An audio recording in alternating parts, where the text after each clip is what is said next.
Nous allons donc partir pour Ravenne, qui est la 6e promenade dans l'Italie antique que nous aurons accomplie ensemble durant l'hiver et le printemps 2021. Période un petit peu spéciale, évidemment, ce qui a justifié cette innovation. Et le choix de Ravenne pour clore ce cycle de promenade dans l'Italie antique, c'est un choix simplement qui est déterminé par la chronologie. Dans tous les sites que nous avons visités, Ravenne est le moins ancien, c'est celui qui est à son apogée à la fin de l'Antiquité, et donc promenade dans l'Italie antique, bien sûr, nous pouvions terminer par Ravenne. Ravenne est un site très connu. Je vous ai parlé de Spina, par exemple, qui était tout sauf connu. Ravenne est très connu, un très large public, très connu pour ses mosaïques, des mosaïques antiques, des mosaïques de la fin de l'Antiquité, très connu pour les bâtiments qui abritent ces mosaïques, qui sont en général des bâtiments religieux, des églises, pas complètement, mais la plupart sont des églises, et des mosaïques réputées qui sont classées au patrimoine mondial de l'UNESCO. À Ravenne, vous avez rien moins que 8 bâtiments inscrits sur la liste du patrimoine mondial de l'UNESCO. Ça doit être un record, je pense. Et bien sûr, je vais vous montrer ces mosaïques et les mettre en contexte et les expliquer. Mais, et donc, il y aura une visite des différents monuments, ou tout au moins de quelques-uns des monuments fameux de Ravenne. Je pense qu'il faut commencer par poser une question préalable. Pourquoi y a-t-il des mosaïques à Ravenne? Pourquoi y a-t-il autant de mosaïques à Ravenne? Et pourquoi ces mosaïques datent-elles de la fin de l'Antiquité? Autrement dit, je vais commencer dans une première partie par essayer d'esquisser une sorte de vue générale de l'histoire de Ravenne. Et après que cette vue générale aura été dessinée, eh bien, nous passerons à la visite des 5 monuments de Ravenne que j'ai retenus. Nous n'hésiterons pas tous, vous n'aurez pas lassé votre patience. Alors nous commençons par donc une évocation de Ravenne sur le plan historique. Et vous voyez la situation de Ravenne à l'embouchure du Pô, ou plutôt au sud de l'embouchure du Pô, de la basse vallée du Pô. C'est une localisation que nous avons déjà rencontrée. C'est un lieu qui a déjà été évoqué au moment où nous avons parlé de Spina, par exemple. Spina qui se situe, vous voyez ici, près de la lagune de Comacchio. On a parfois la possibilité de comparer les origines de Ravenne avec les origines de Venise, donc un site lagunaire. C'est plutôt avec les origines de Spina qu'il faut comparer Ravenne, un site lagunaire aussi antique. Alors, je ne reviendrai pas sur l'explication de ce qu'est le Pô, la charge alluviale du Pô, les lagunes qui se forment, qui évoluent au fil du temps. Tout cela, on l'avait dit à propos de Spina, et on pourrait le répéter à propos de Ravenne. Simplement, on peut indiquer que si Spina a été un comptoir, enfin un port de commerce, un emporium, comme nous avions dit, très important au 5e, au 6e siècle avant Jésus-Christ, Ravenne n'a pas été à cette époque-là un port important. Le deuxième port important dans la région, c'est Adria, Adria qui se situe au nord du Pô aujourd'hui et qui est un petit peu le pendant de Spina au sud du Pô. Adria qui a donné son nom à la mer Adriatique. Donc Ravenne a toujours été, dans ces temps anciens, une bourgade, disons, de second rang, rien de comparable au nom que je viens de citer. Alors évidemment, cela permet d'expliquer pourquoi, lorsque Rome va organiser la cadastration de la plaine du Pô, on cite souvent pour marquer cela la construction de la voie émilienne en 187 avant Jésus-Christ, la voie émilienne qui passe à Bologne et qui longe l'Apennin au pied, eh bien cette voie émilienne ne passe pas à Ravenne. Donc Ravenne est un petit peu marginalisée d'une certaine façon. Je vais un peu incliner la carte, comme vous le voyez, mettre le nord à gauche, comme on fait souvent pour les plans de Ravenne, de façon à mieux marquer la présence de la mer au nord. Donc tous les plans que je vais vous montrer sont orientés comme ça. C'est pour ça que je modifie l'orientation de la carte. Alors voilà un plan qu'on va regarder plusieurs fois, parce que c'est un plan qui est à la fois topographique et chronologique. Il s'efforce de montrer les évolutions de la ville de Ravenne au fil du temps. Donc, dans l'Antiquité, à l'époque où Ravenne n'est pas encore Ravenne, où elle n'est qu'un simple port, il y a une ville romaine qui s'est établie et qui est représentée sur cette carte par ce rectangle, enfin c'est un rectangle approximatif, de taille relativement modérée. Vous voyez l'échelle qui est là.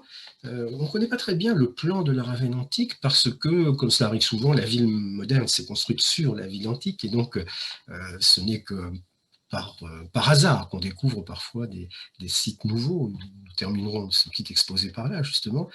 Mais normalement, on peut quand même imaginer un plan orthogonal dans cette ville romaine de Ravenne. Mais disons que Ravenne est une ville sans grande importance, véritablement, jusqu'à l'époque de l'empereur Auguste, c'est-à-dire jusqu'à la fin du 1er siècle avant Jésus-Christ, disons dans les années 20 avant Jésus-Christ, c'est le début du règne de l'empereur Auguste, et les choses changent à Ravenne à partir de ce moment-là.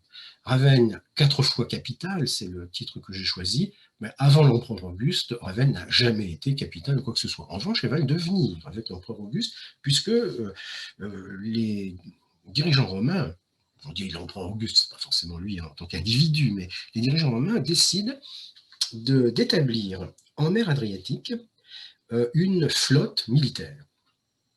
La particularité des mers et des océans est que quand les États riverains ne sont pas forts, puissants, bien organisés, alors c'est la porte ouverte à toutes les pirateries, à toutes les voies de fait sur les mers. Et le règne de l'empereur Auguste se développe après une longue période de guerre civile, après une longue période d'affaiblissement de l'État romain. La guerre civile, évidemment, c'est la définition même de l'affaiblissement de l'État. Et donc la piraterie règne en particulier en mer Adriatique. Le littoral dalmate de la mer Adriatique, donc le littoral oriental, est très riche en petites îles, en petites criques, en petites anfractuosités, où les pirates peuvent se cacher facilement, et où se cachent évidemment facilement. Donc, au début du règne d'Auguste, c'est un exemple de rétablissement de l'ordre, en quelque sorte. Auguste a voué son règne à cela. Il est décidé d'installer en mer Adriatique une flotte, Classis Adriatica en latin, ça veut dire flotte de l'Adriatique, une marine de guerre, une marine militaire, qui a un pendant en mer Tyrrhénienne. On en avait parlé lorsque l'on avait évoqué Herculanum. En mer Tyrrhénienne, vous avez le golfe de Naples, et l'entrée du golfe de Naples est marquée par le cap Misène, et c'est là qu'était installée la flotte romaine de la mer Tyrrhénienne, au cap Misène. C'est là que Pline l'Ancien avait établi ses quartiers en 79 au moment de l'éruption du Vésuve. Donc une classis Adriatica en mer Adriatique, une flotte de la mer Adriatique et une flotte de la mer Tyrrhénienne, donc en mer Tyrrhénienne, bien sûr. Donc Ravenne, capitale de la Classis Adriatica, c'est le premier élément important. Alors pourquoi à Ravenne? Voilà un plan, un petit carton géologique qui nous montre que le milieu lagunaire, vous avez ici le cordon qui marque la lagune, le milieu lagunaire, c'est un milieu un peu amphibie. C'est à la fois le mélange de l'eau de la mer avec le mélange de l'eau des rivières qui se jettent dans les lagunes, c'est le mélange de la terre et de la mer, c'est le mélange de tous ces éléments. C'est un milieu un peu incertain, au fond, qu'un milieu lagunaire. Il se trouve que dans la lagune où s'est développé Ravenne, il y a quelques points d'appui où l'on va pouvoir installer le port romain. Le port romain, donc, qui va être le siège de la Classis Adriatica. Alors voilà une évocation de ces navires de guerre romains. Bon, ce sont des navires antiques, leur tirant d'eau n'est pas considérable, mais enfin, il faut quand même de la place pour manœuvrer et pour installer ces navires. Tout cela nous est raconté dans une des mosaïques que nous allons voir, une mosaïque qui se trouve à Saint-Apollinaire-le-Neuf. Voilà le port qui a été établi. Il y a un phare pour ce port, et puis on voit se développer aussi une ville qui est un peu schématisée sur cette mosaïque, une ville qui est composée d'un grand nombre de bâtiments importants, d'une muraille. C'est un port de guerre. Il y a également ici une inscription qui indique de quoi il s'agit. Kiwi, c'est l'abréviation de Kiwitas Classis, la ville de Classis, le port de Classis. Classis en latin, cela signifie la flotte, et le port prend le nom de Classis, c'est-à-dire port de la flotte. à côté de Ravenne, à 3,5 km de Ravenne, mais pas à Ravenne. Donc, la Classis Adriatica est installée dans ce port de Classis, le nom actuel est Classe en italien, et qu'est-ce que c'est qu'une flotte militaire? C'est une armée navale, au fond. Et cette armée navale rétablit l'ordre en mer Adriatique, et puis par la suite, à mesure que le temps va passer, l'armée navale va être utilisée sur d'autres théâtres d'opérations, en Orient par exemple, dans la mer Noire. Il va y avoir un déplacement des différentes unités romaines, ce qui est vrai pour les légions terrestres, et parfois vrai aussi pour les flottes militaires. Ce qui fait qu'il y a une connexion qui est établie, si l'on peut dire, entre le port de Classis et l'Orient, une connexion privilégiée qui explique l'afflux à Classis de soldats ou de marins venant d'Orient ou ayant servi en Orient, mais aussi de marchands, mais aussi de voyageurs peut-être. Et donc on voit arriver à Classis des idées nouvelles, on voit arriver notamment les cultes, les religions qui se développent dans l'Empire romain, et en particulier une religion qui naît autour du 1er, 2e siècle de notre ère, qui est le christianisme. On date du 2e siècle de notre ère, l'arrivée à Classis et le séjour à Classis de Saint Apollinaire qui est le premier organisateur, on pourrait dire, d'une communauté chrétienne à Classis, pas à Ravenne, à Classis, une communauté chrétienne que Saint Apollinaire organise. Alors comment appelle-t-on dans l'Antiquité l'organisateur d'une communauté chrétienne? Eh bien, ça s'appelle un évêque, premier évêque de Classis, donc Saint Apollinaire. Le siège épiscopal de Classis va être transféré un peu plus tard à Ravenne, en fonction des évolutions que je vais expliquer. Donc, Ravenne, ville très ancienne, mais petite ville très ancienne, et puis à partir de l'empereur Auguste, un port militaire qui devient un point d'appui très important du dispositif romain en mer Méditerranée, et puis à partir du 1er, du 2e siècle, l'afflux à Classis de ces religions nouvelles, en particulier donc le christianisme.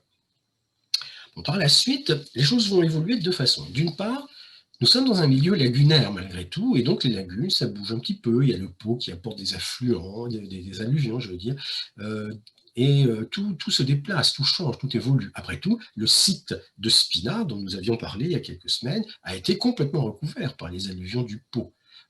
Et donc, c'est un petit peu ce qui se passe pour le port de Classis. Celui-ci tend à s'ensabler un peu et à donc perdre de son importance. Le port de Classis continue à exister, mais il perd de son importance, en particulier au IVe siècle, lorsque, eh bien, deuxième fait marquant dans l'histoire de Ravenne, et cette fois-ci de Ravenne, pas de Classis, eh bien, un événement se produit donc à la fin du IVe, au début du Ve siècle, qui va faire de Ravenne la capitale de l'Empire.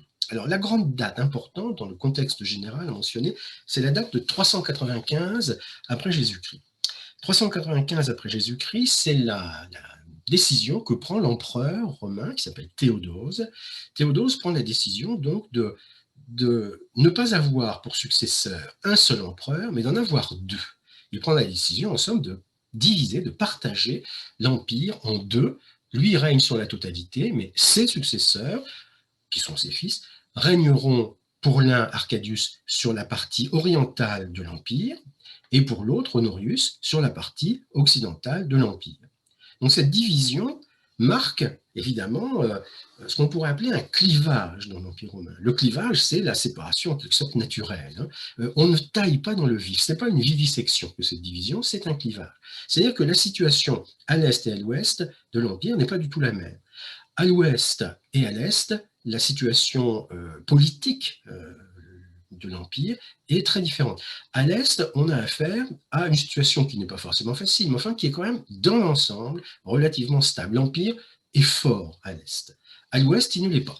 Et il y a le désordre règne, si vous voulez, l'insécurité règne. Autrefois, on parlait des grandes invasions. On désignait tous ces phénomènes. Aujourd'hui, bon, le terme est jugé un petit peu trop dramatique. Enfin, il y a en effet des déplacements de population, il y a en effet un affaiblissement de la structure générale de l'Empire romain dans la partie ouest de l'Empire. Néanmoins, la date importante, c'est donc 395. Et corollaire de cette date de 395, en 402, Donc, quelques années après, dans la partie occidentale de l'Empire règne donc l'empereur Honorius, après Théodose, c'est le fils de Théodose, et Honorius décide d'installer la capitale de l'Empire à Ravenne, 402. La capitale de l'Empire s'est déplacée dans plusieurs localités. Elle a longtemps été installée à Milan, en fait, mais Honorius décide de l'installer à Ravenne. Donc, Ravenne, qui avait été la capitale de la flotte romaine de mer Adriatique et qui continue à l'être, eh bien, va être désormais aussi la capitale de l'Empire romain d'Occident. Le port continue à fonctionner, mais il a tendance à s'ensabler, comme je vous disais, et donc le centre de gravité glisse petit à petit de Classis à Ravenne. On voit se développer donc un deuxième quartier à Ravenne, c'est ce quartier ici qui est en vert vaguement clair, c'est ce qu'on appelle le quartier impérial. Le quartier impérial qui date donc de l'époque où Ravenne était capitale de l'Empire, c'est le quartier dans lequel il y a aujourd'hui la basilique Saint-Vital. Et vous voyez que la ville de Ravenne s'étend sur une superficie plus vaste, une ville qui acquiert de l'importance de ce fait. Donc 402, installation à Ravenne de la capitale de l'Empire. Alors évidemment, c'est l'Empire romain d'Occident, mais enfin, la situation est difficile pour cet Empire romain d'Occident. Très vite, on va voir des invasions. 402, l'Empire est présidé, enfin, la capitale est installée à Ravenne, mais 410, c'est la pénétration des Visigoths dans l'Italie péninsulaire, c'est la prise de Rome par Alaric en 410, donc. Et puis, il y aura par la suite d'autres difficultés du même ordre, si bien que on peut mentionner comme un tournant aussi de l'histoire de Ravenne la date de 476. 476, c'est la fin de l'Empire romain d'Occident. L'un des chefs militaires barbares, Odoacre, considère que plutôt que d'être apparemment sous les ordres de l'empereur romain, eh bien, il vaut mieux qu'il soit lui-même titulaire du pouvoir. Donc il dissout l'Empire, qui n'est plus que l'ombre de lui-même, à vrai dire. Il dissout l'Empire et se proclame roi. Le royaume d'Odoacre ne tient pas, ne dure pas, ne se maintient pas. Et assez rapidement, dès 493, en réalité, on voit apparaître un autre protagoniste qui est Théodoric. Ravenne va être, à partir de 493, la capitale du royaume de Théodoric. Alors Théodoric est un Goth. Il y a des Goths de plusieurs origines. Au début du 5e siècle, les Goths sont appelés, ou nous les appelons, nous en tout cas, les Goths de l'Ouest, puisqu'ils vont vers l'Ouest. Ils sont à Rome en 410, ensuite ils vont à Toulouse, ils iront aussi à Tolède, par exemple, en péninsule ibérique. Donc il y aura un royaume visigothique en péninsule ibérique qui va durer très longtemps. En péninsule italique, ce n'est pas les Visigoths qui se maintiennent, mais ce sont d'autres Goths qui arrivent un petit peu plus tard, donc dirigés par Théodoric. Ce sera donc les Ostrogoths, des Goths de l'Est, autrement dit.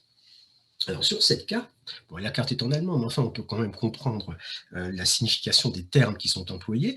On a esquissé, pour la partie occidentale de la Méditerranée, on a esquissé l'installation de ces royaumes barbares, comme on disait autrefois. J'ai évoqué le royaume des Visigoths ici, Westgoten en allemand, centré sur Tolède après un moment. Il y a le royaume des Vandales. Bon, le mot Vandale a acquis une connotation qui dispense de préciser de quoi il s'agit. Il y a donc le royaume des Ostrogoths dont je suis en train de parler, mais les Français connaissent mieux le royaume des Francs. Le royaume des Francs qui, à l'époque dont nous parlons, se développe, c'est l'époque de Clovis. Théodoric et Clovis sont contemporains à peu près. Et donc, de même que Clovis étend la domination des Francs sur une bonne partie de la Gaule, et bien de même Théodoric étend la domination des Goths, des Ostrogoths, sur une bonne partie de la péninsule italienne. Alors, le royaume de Théodoric, c'est l'un des apogées de Ravenne, clairement. D'abord pour la ville. La ville qui s'était déjà étendue du fait de sa promotion au rang de capitale de l'Empire, va plus que doubler de superficie avec sa promotion au rang de capitale du royaume de Théodoric. Le royaume de Théodoric, c'est un royaume qui est géré d'une manière tout à fait particulière. Comme les autres royaumes dont je parlais, les Visigoths, les Burgondes, les Francs, on peut dire, il y a deux groupes de population. Il y a la population locale. En Gaule, on peut parler de Gallo-romain, en péninsule italienne, on parlera de romains, population locale qui vit sous l'empire de ses coutumes, de ses traditions, de ses règles, le droit romain par exemple, mis en place depuis plusieurs siècles. Et puis, il y a d'autre part une deuxième catégorie de la population, qui est le groupe des maîtres, en quelque sorte, le groupe des dirigeants, qui vit sous ses propres règles, en respectant ses propres règles, les règles traditionnelles dans le monde franc, dans le monde Go, par exemple, et donc deux populations, deux règles. Et on va voir deux religions aussi. Évidemment, si vous êtes romain en péninsule italienne ou gallo-romain en Gaule, que vous voulez appartenir à l'élite, vous avez intérêt à adopter un mode de vie de type ostrogoth ou de type franc. C'est très difficile de dire qu'un tel est franc ou pas, dans la mesure où les vestiges matériels que nous pouvons avoir, dans les tombes par exemple, nous renseignent sur l'accoutrement, nous renseignent sur les pratiques de vie, mais pas du tout sur les origines génétiques, sur les origines familiales de la population. Bref, deux populations, deux systèmes juridiques. Les Francs ont été ensuite considérés comme les promoteurs de la loi salique, par exemple, qui n'est pas du tout une tradition romaine. Deux populations, deux systèmes juridiques et éventuellement deux religions, pas pour les Francs justement, mais pour les Goths, les Ostrogoths certainement, qui pratiquent le culte arien, dont je vais parler dans un petit instant. Donc, un royaume ostrogoth qui est organisé d'une manière particulière. Un royaume ostrogoth qui est organisé aussi de manière efficace. Le règne de Théodoric, c'est un règne de mise en ordre, d'organisation, de réorganisation, ce que traduit simplement le doublement de la superficie de la ville. Le règne de Théodoric, c'est un des apogées de la ville de Ravenne, en somme, et c'est à la faveur de ce règne de Théodoric qu'est introduit, alors oui, il faut parler aussi de l'envasement, de l'ensablement du port romain. Voilà le carton géologique qui montre la situation au moment où le port est établi, et voilà la situation au moment du règne de Théodoric. Il ne reste plus grand-chose de la lagune dans laquelle se situait Classis. Le port tombe en déréliction, on pourrait dire. Le port est envasé, il est abandonné, et il finit par être complètement abandonné jusqu'à l'époque moderne où commencent des fouilles archéologiques. Alors donc, un royaume de Théodoric qui est bien organisé, ce que symbolisent les monuments de Ravenne, justement. Par exemple, l'établissement d'un palais. Le palais de Théodoric est montré sur les mosaïques de Saint Apollinaire le Neuf, vous voyez là, c'est tout à fait clair, on a inscrit sur le fronton le mot palatium, qui veut dire palais, justement. Et puis apparemment, ce palais est de grande taille. Alors, les auteurs de la mosaïque ont voulu suggérer peut-être plusieurs ailes dans le bâtiment. C'est difficile de dessiner des perspectives en mosaïque. En tout cas, il semble y avoir des portiques assez considérables, et donc un palais relativement important qui est la marque de l'installation de ce royaume ostrogoth de Théodoric. Un autre monument de Ravenne qui peut se rattacher très bien à l'époque de Théodoric, c'est celui qu'on ne voit pas à l'intérieur de la ville, c'est un petit peu à l'extérieur, c'est le mausolée. Le mausolée de Théodoric, qui est bien conservé jusqu'à nos jours, qui a été construit solidement. La particularité architecturale du mausolée, c'est qu'il est surmonté d'une coupole monolithe, un seul bloc de pierre pour la coupole, donc c'est une sorte de tour de force architecturale qui a construit ce mausolée. Et donc le mausolée en lui-même symbolise la puissance et le rayonnement que peut avoir Ravenne. Le mausolée de Théodoric, c'est un des monuments de Ravenne inscrits sur la liste du patrimoine mondial de l'UNESCO, mais c'est le seul monument de Ravenne qui n'a pas de mosaïque, qui n'en a pas et qui apparemment n'en a jamais eu. Et donc, non, je n'en parlerai pas plus avant, puisque nous parlerons surtout des mosaïques ici. Alors, Théodoric, s'il a un mausolée, c'est qu'il meurt en 526, et le problème des États dans lesquels il y a un pouvoir fort, un pouvoir personnel, c'est la transition, c'est le changement. Lorsque le fondateur disparaît, comment les successeurs réussissent-ils à exercer le pouvoir? Bien précisément, ils ne réussissent pas dans le royaume ostrogoth, ce qui est pour l'Empire d'Orient l'occasion peut-être d'essayer d'imaginer une reconquête des territoires perdus. Alors nous avions laissé l'Empire d'Orient en 395, la partie orientale de l'Empire romain. Cet Empire d'Orient, il s'appelle lui-même l'Empire romain, et il va s'appeler lui-même l'Empire romain jusqu'à la fin, c'est-à-dire jusqu'au XVe siècle, c'est l'Empire romain. Alors nous disons c'est ce qui reste de l'Empire romain peut-être, mais c'est l'Empire romain. Et nous avons tendance à appeler cet Empire romain, nous, du nom de sa capitale. La capitale, c'est Constantinople ou Byzance. Donc Empire byzantin, c'est la dénomination française de ce qui est, l'Empire romain pour les gens du cru, si on peut dire.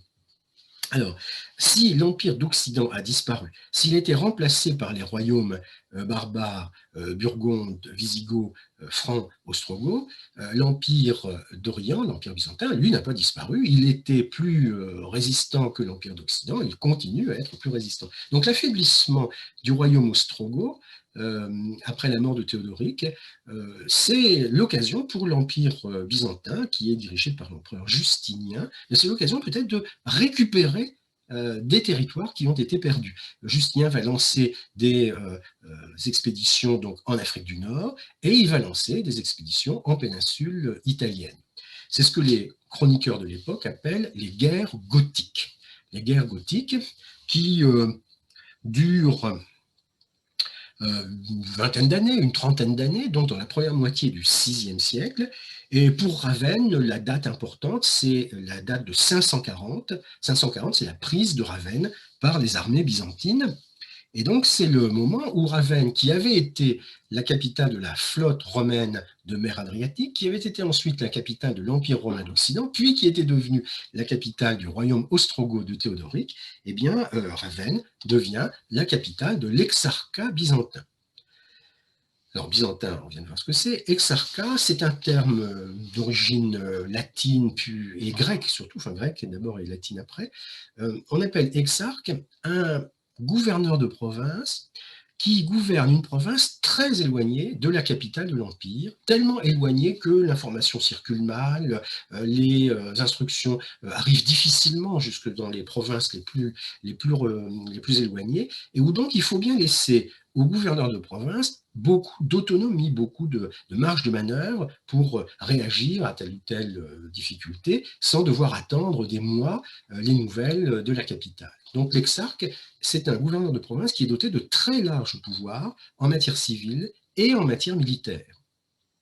Exarque. Donc, il y a un exarque qui va diriger le domaine byzantin en péninsule italienne, et cet exarque siège à Ravenne. Ravenne est la capitale de l'exarcat byzantin, donc à partir de 540. 540 date de la prise de Ravenne par les armées byzantines. Quatrième fonction de capitale exercée par Ravenne. Alors, ce qui évoque bien la période de l'exarcat, ce sont les mosaïques de Saint-Vital. Les mosaïques de Saint-Vital qui, on va en parler en détail bien sûr, mais qui montrent cette scène où l'on voit l'empereur Justinien qui est là, l'empereur Justinien qui est drapé dans un manteau de pourpre, qui est paré des ornements impériaux, une couronne en particulier, qui est doté d'un nimbe, vous voyez, un nimbe comme s'il était saint.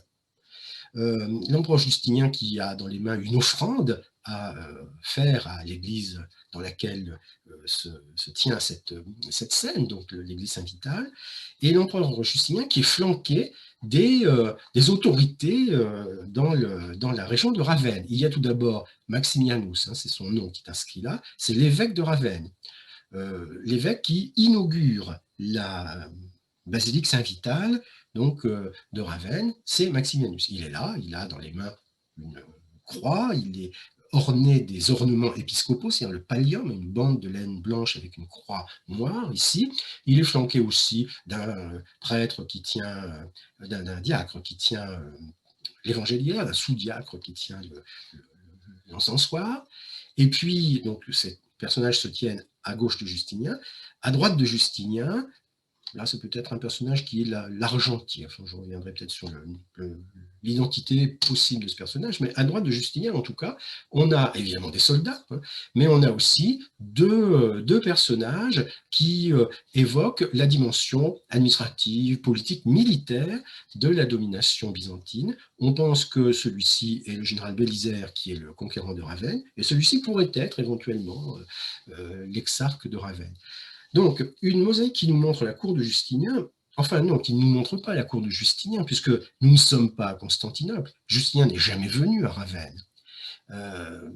Nous sommes à Ravenne, où il y a l'évêque et où il y a peut-être l'exarque. Ce sont les représentants du pouvoir, au fond, hein. Et donc, cette mosaïque a cette signification d'une revendication d'installation ou de réinstallation de l'ordre, installation de l'ordre byzantin ou réinstallation de l'ordre romain à Ravenne. Alors, l'exarcat byzantin, donc, est une construction politico-administrative qui va résister longtemps aux difficultés environnantes, parce qu'il y a des difficultés environnantes. On a mentionné le passage en péninsule italienne des Visigoths, puis des Ostrogoths, mais il y a les Lombards aussi qui arrivent. Les Lombards sont un peuple venu de l'Est, comme les Goths, et les Lombards pénètrent en péninsule italienne en 568. Et ils vont chercher donc la prise de Ravenne par les Byzantins 540, l'entrée des Lombards en péninsule italienne 568. Les Lombards vont chercher à étendre leur domination sur l'ensemble de la péninsule sans y parvenir. La domination lombarde est assez bien ancrée et durable dans le nord de la péninsule, et elle est beaucoup plus épisodique, beaucoup plus superficielle dans le sud. Certaines régions même échappent complètement et durablement à la domination lombarde, parce qu'elles restent dans l'Empire byzantin, ce cas de la Sicile. D'autres régions sont de fait indépendantes de quelque autorité que ce soit. C'est le cas du duché de Naples, ou bien c'est le cas du duché de Venise. Venise qui, on est au 7e siècle, 8e siècle, Venise qui entame à ce moment-là son histoire qui sera par la suite brillante et longue, hein, comme vous le savez. Donc Venise. Et puis il y a Rome. À Rome, l'évêque de Rome, le pape, cherche à garantir, disons, sa présence, il cherche à garantir son pouvoir, il cherche à garantir un pouvoir inscrit dans je dirais, dans les territoires, il cherche à obtenir de la sécurité, et cela passe par la domination de territoire. Pour ça, il a besoin de lutter contre les Lombards, et il a besoin, pour lutter contre les Lombards, d'un appui extérieur qu'il n'aurait pas pu obtenir de l'Empire byzantin, mais qu'il peut obtenir du royaume des Francs.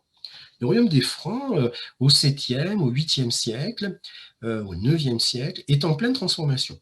C'est la fin de la période mérovingienne, c'est le début de la période carolingienne. Autrement dit, c'est l'époque des maires du palais dans le système mérovingien, et c'est l'époque de Pépin le Bref, c'est l'époque de Charlemagne. Il y a une alliance, en fait, entre la papauté et le royaume franc, alliance entre les papes et Pépin, et puis alliance entre le pape et Charlemagne. Autrefois, tous les écoliers connaissaient la date du couronnement impérial de Charlemagne, le 25 décembre 800. Et c'est donc la chronologie qui nous permet de souligner cette alliance qui permet au pape d'avoir l'autorité sur un territoire qui va d'ailleurs être élargi à toute l'Italie centrale et à Ravenne. En 752, Ravenne est incorporée dans les États du pape, en quelque sorte. Et cette alliance va permettre aussi au royaume franc de dominer une partie de la péninsule italienne. Le royaume lombard n'est pas à proprement partie dissous en 774, mais il est intégré dans l'Empire carolingien. Alors, donc, à partir du moment où Ravenne est incorporé dans les États pontificaux, c'est la fin de l'histoire de Ravenne, si l'on peut dire, hein, je vais arrêter là, donc mon survol chronologique, quoi qu'on puisse, si on veut, étudier l'histoire de Ravenne après 752 ou après 774. Ça pourrait être intéressant aussi d'étudier la Ravenne médiévale, elle existe, hein.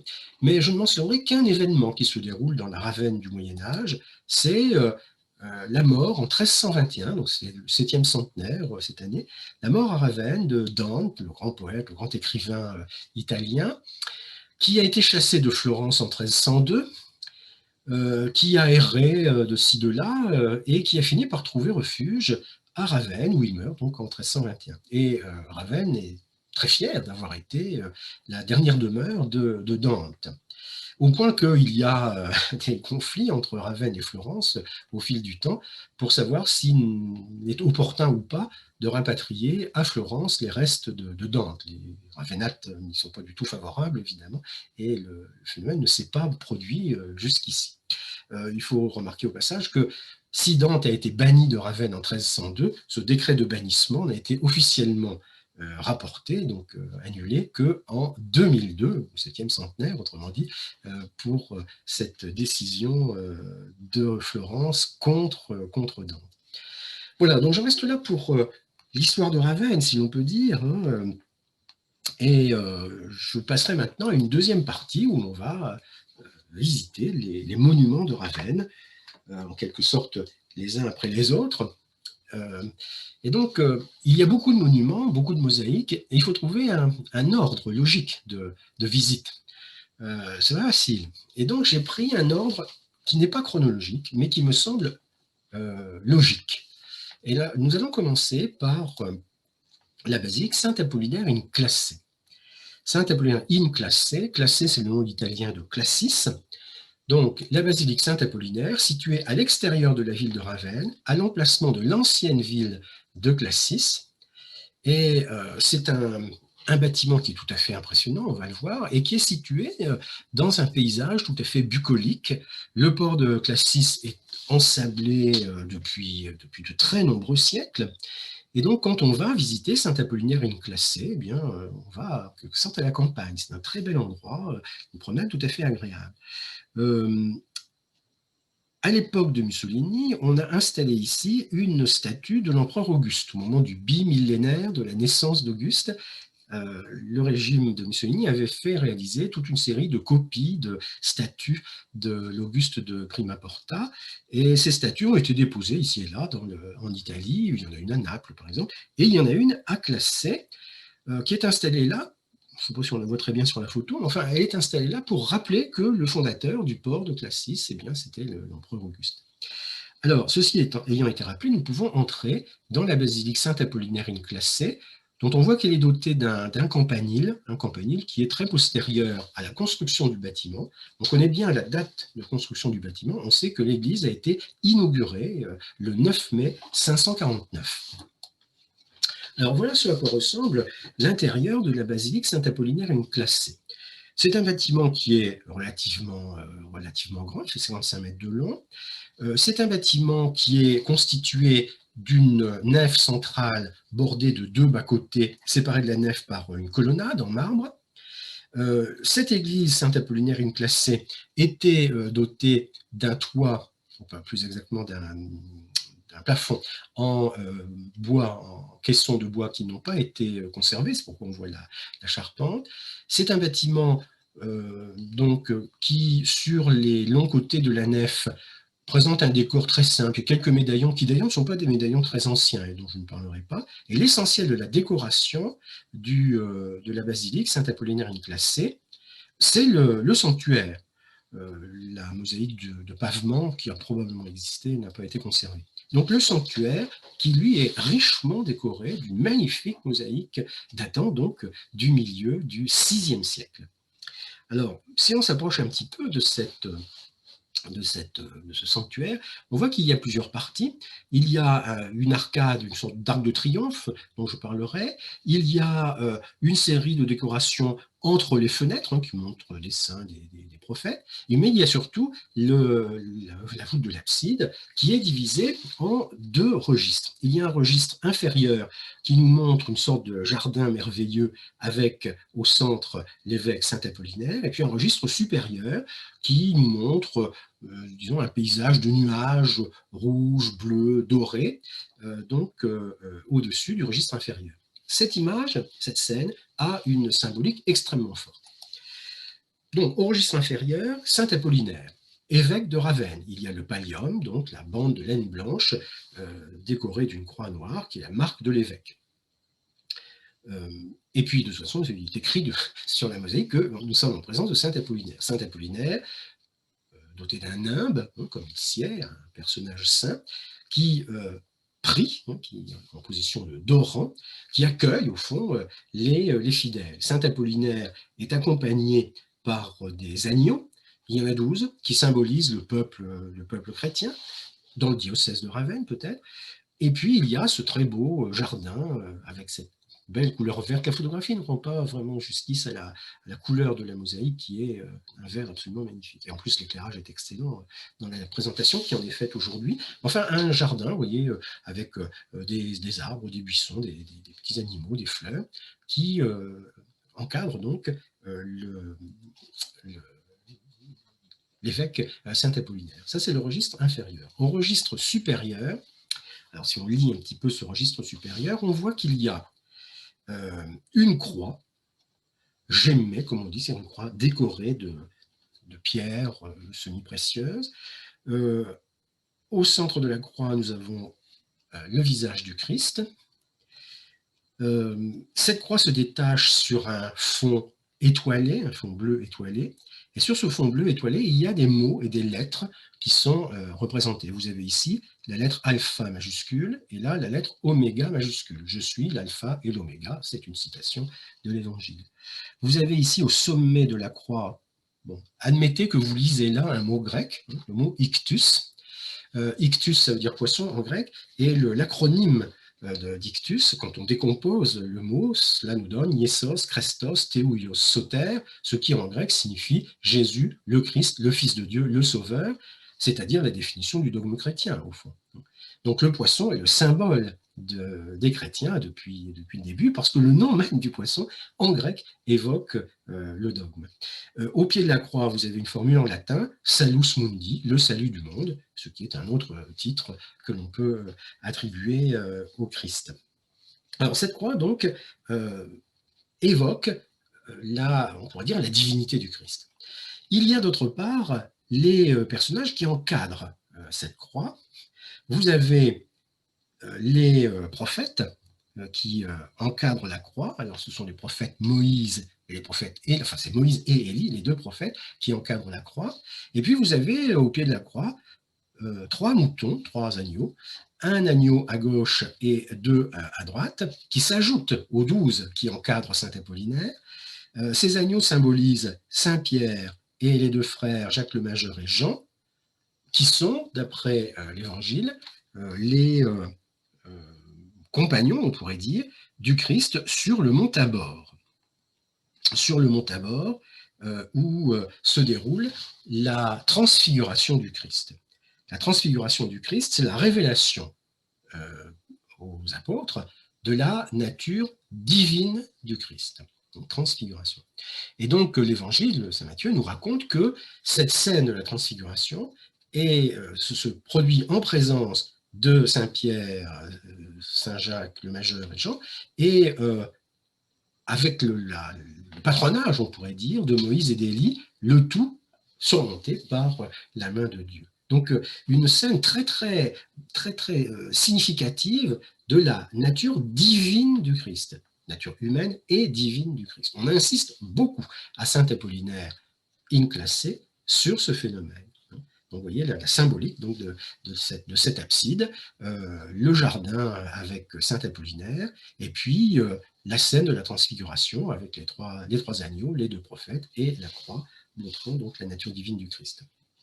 Si on s'écarte un petit peu, on voit qu'il y a au-dessus de l'abside, il y a une sorte d'arc de triomphe, on pourrait dire, sur lequel sont représentés les 4 évangélistes, les symboles des 4 évangélistes qui encadrent la figure du Christ donc dans le médaillon.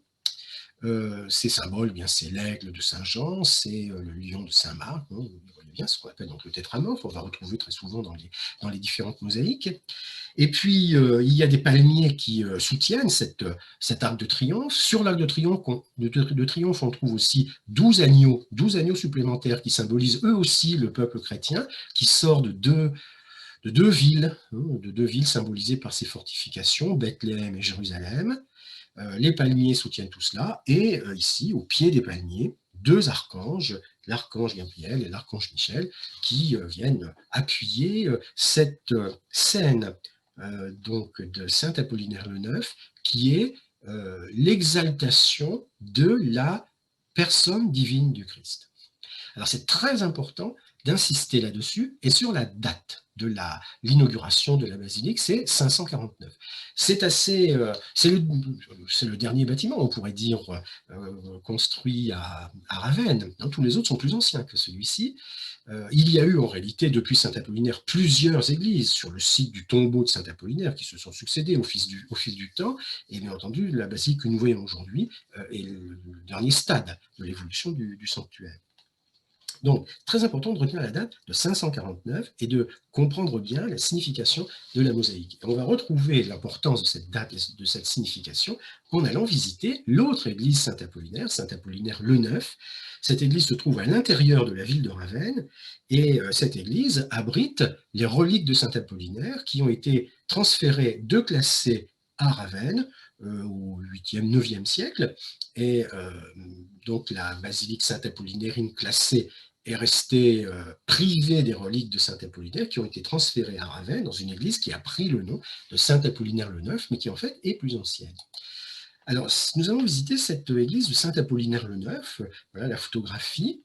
Il y a un campanile, comme pour Saint-Apollinaire Classé, campanile construit au 9e, 10e siècle, comme à Classé, mais le bâtiment lui-même ressemble beaucoup à Saint-Apollinaire Classé.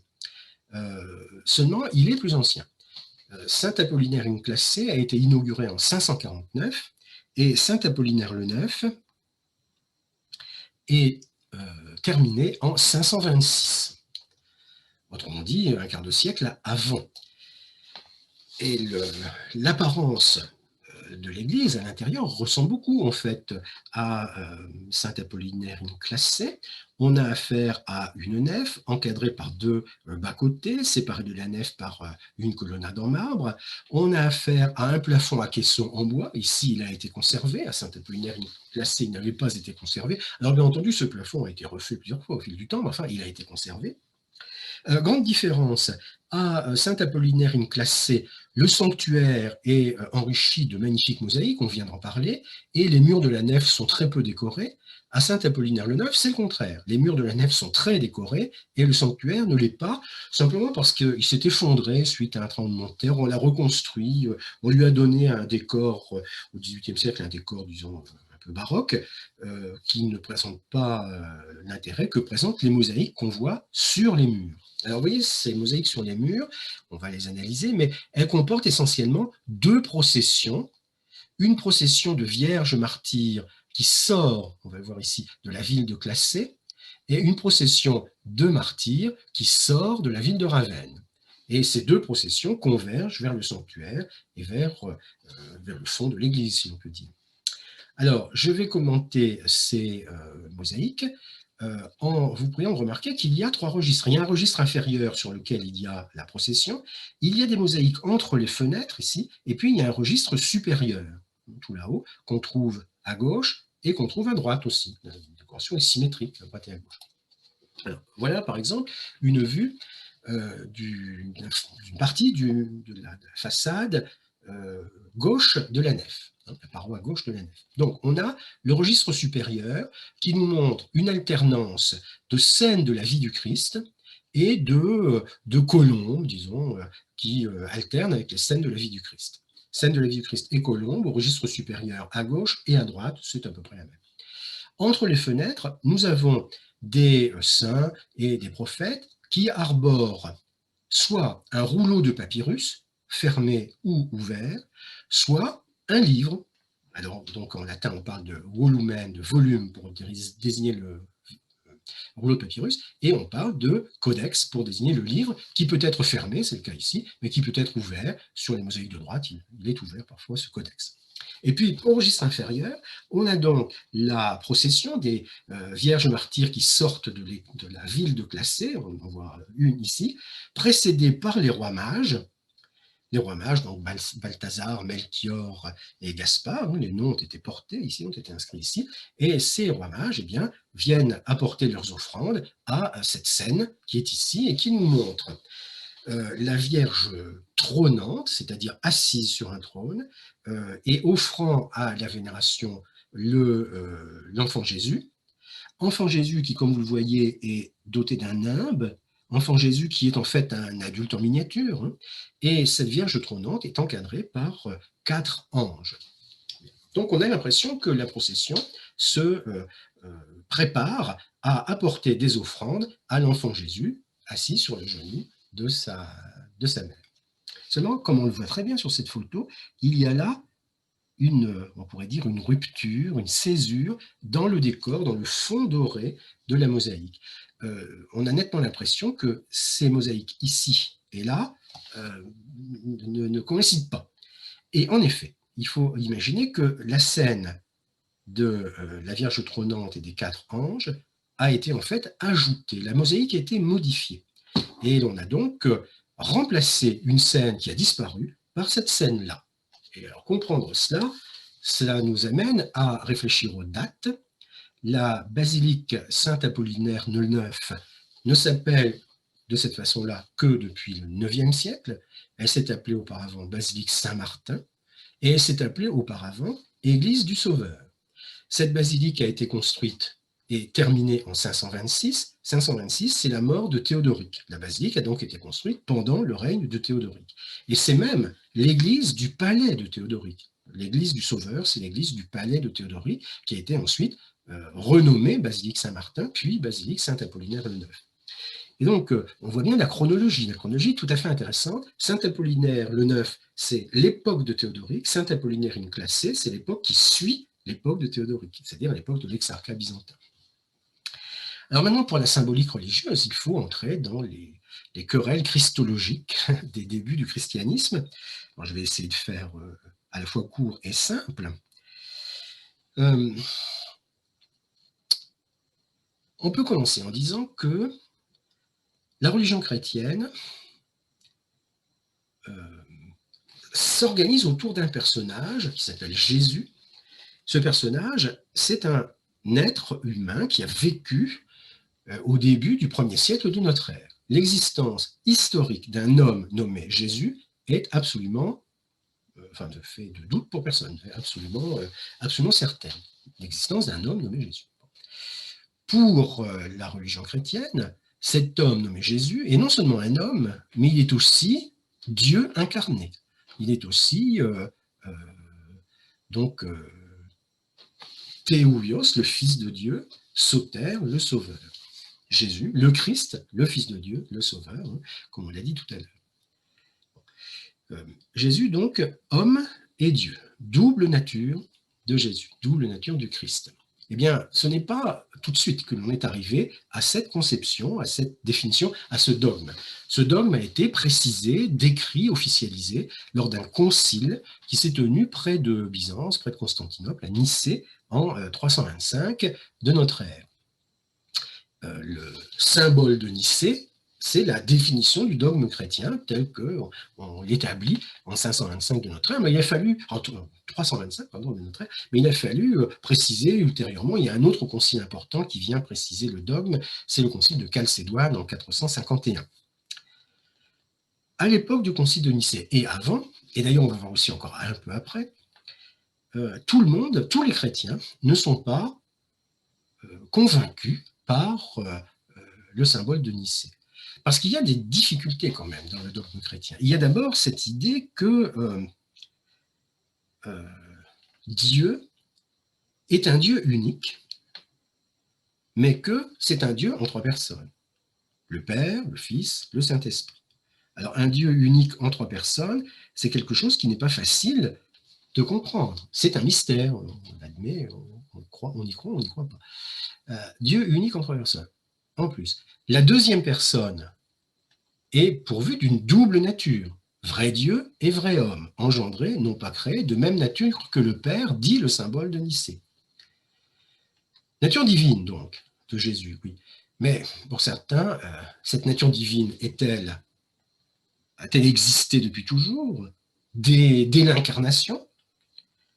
Ou bien alors ne se manifeste-t-elle que après un certain temps, par exemple au moment du baptême reçu avec Jean-Baptiste, ou bien y a-t-il une coexistence des 2 natures? Bref, il y a quantité de questions qui se posent, quantité de querelles qui opposent les premiers chrétiens. Et le concile de Nicée s'efforce de mettre un peu d'ordre sans y parvenir complètement dans un premier temps dans ces différentes querelles. Donc, il y a dans les débuts du christianisme, beaucoup de chrétiens qui ne sont pas d'avis que Dieu est un Dieu unique en trois personnes. Il y a beaucoup de chrétiens qui ne sont pas trinitaires, autrement dit. Il y a beaucoup de chrétiens pour qui Jésus est un homme et pas un Dieu. Un homme, bien sûr, extraordinaire, mais pas un Dieu, c'est-à-dire pas éternel, pas incréé, comme les dieux. Il y a des hésitations, si vous voulez, sur la fixation du dogme chrétien.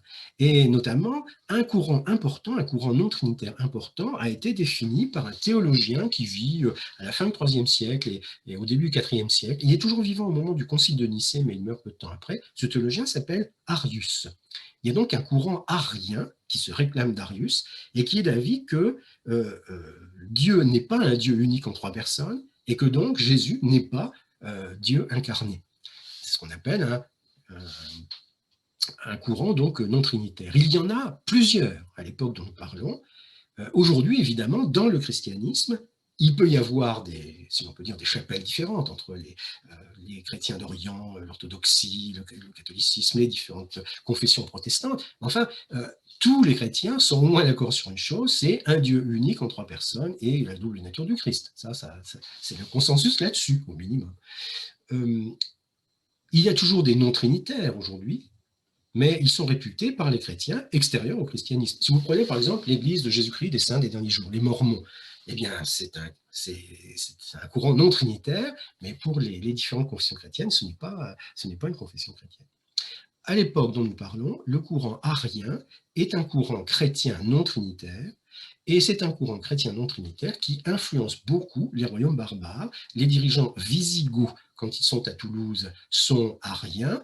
Les dirigeants ostrogoths, comme Théodoric, sont ariens. Et donc, la mort de Théodoric en 526, puis la prise de Ravenne par les Byzantins en 540, eh bien, ça a un impact aussi là-dessus. Théodoric meurt en 526, et d'une certaine manière, c'est l'arianisme qui est atteint, puisque les Byzantins, eux, ne sont pas ariens.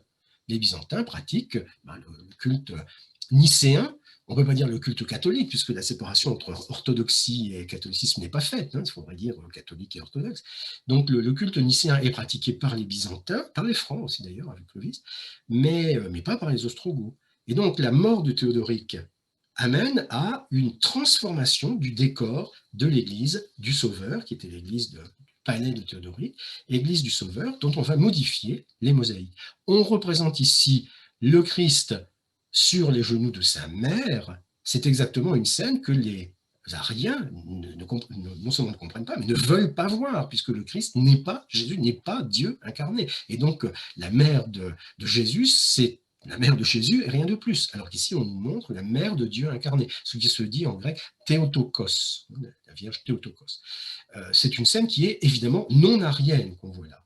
Et donc, il y a eu antérieurement une autre scène, on ne sait pas laquelle, mais en tout cas, ce n'est pas celle-là.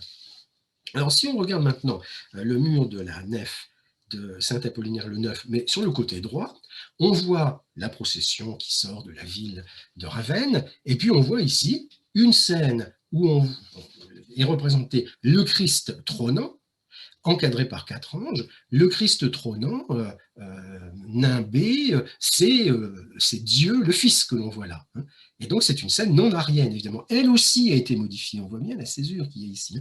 Elle aussi a été modifiée après la mort de Théodoric et après la prise de Ravenne par les Byzantins. On a même modifié la procession. Les saints dans la procession étaient vêtus de blanc, ils le sont tous, sauf le premier.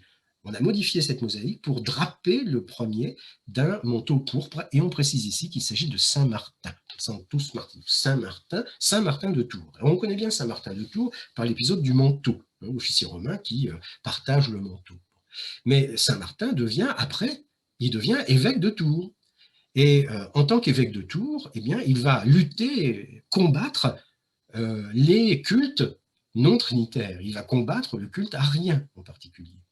Et donc, la reprise de Ravenne par les Byzantins, la transformation de l'église du Sauveur avec la correction des mosaïques, eh bien, permet d'introduire ici l'image de Saint Martin, qui est le symbole de la lutte contre l'arianisme. C'est pourquoi on va nommer l'église du Sauveur Basilique Saint-Martin.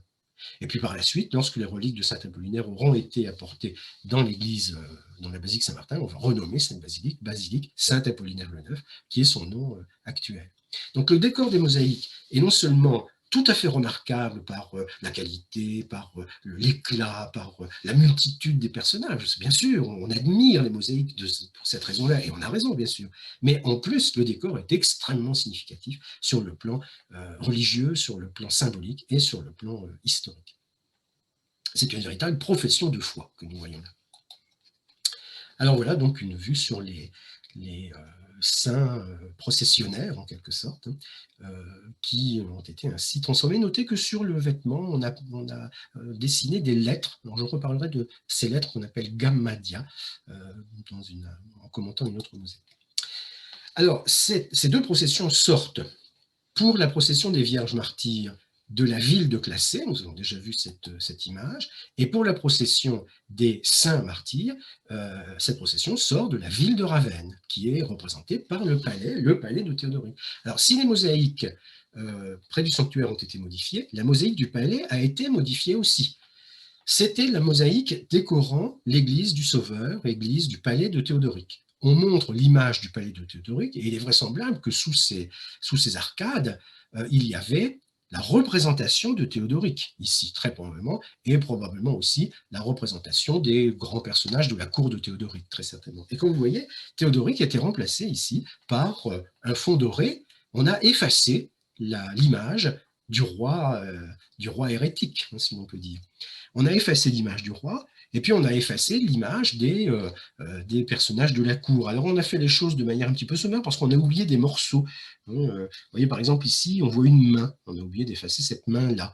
On a bien effacé Théodoric, mais pas complètement le personnage qui était ici. Et puis ici, il y avait carrément un bras qui n'a pas été effacé. Et de l'autre côté, il y a aussi une main qui est restée. Alors dira-t-on, le travail a été bâclé? Non, non, pas du tout, le travail n'a pas été bâclé. Il ne s'agit pas d'expliquer aux fidèles qui vont voir la mosaïque transformée que l'hérésie n'a jamais existé.